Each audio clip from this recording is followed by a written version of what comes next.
Assalamualaikum dan salam Malaysia Madani. Bak kata mutiara, tak kenal maka tak cinta. Izinkan saya memperkenalkan diri. Nama saya Nur Aisyah Amira binti Azami, pelajar tingkatan 5 daripada Sekolah Menengah Kebahasaan Perangan. Kod sekolah saya ialah DEA 6364.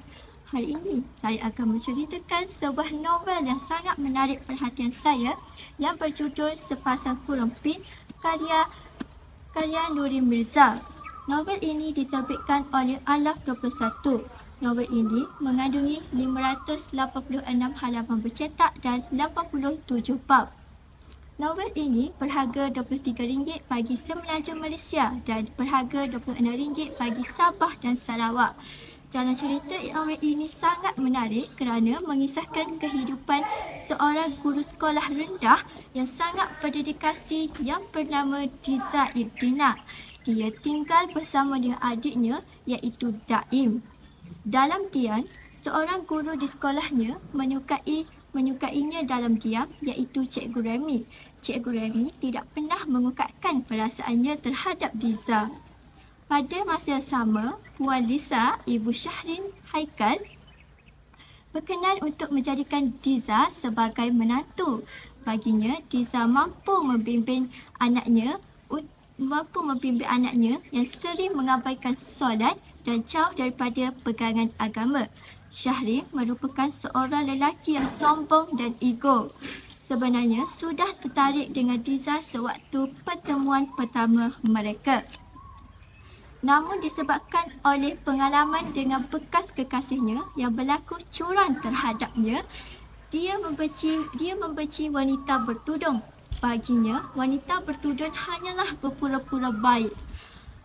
Apabila Diza menolak lamaran ibunya, Syahrin berasa tercabar dan memaksa ibunya untuk meminang sekali lagi Diza. Setelah melakukan solat sunat istikharah, Diza menerima lamaran tersebut, maka bermulalah kehidupan rumah tangga mereka.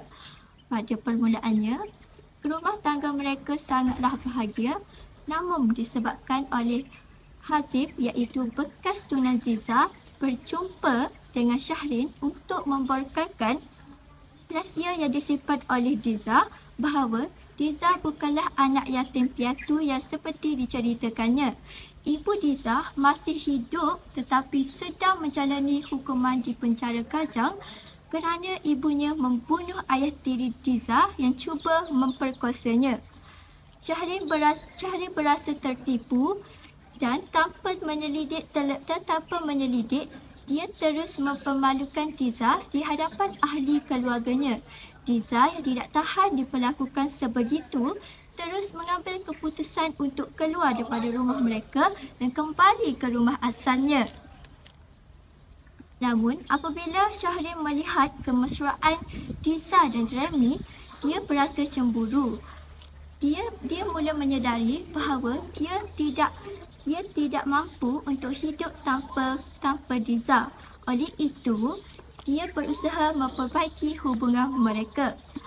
Akhir sekali, mereka kembali bersatu setelah menghadapi pelbagai dugaan hidup.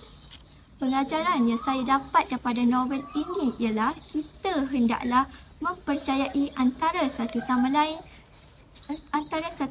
supaya rumah tangga kekal harmoni. Itu sahaja perkongsian saya. Sekian, terima kasih.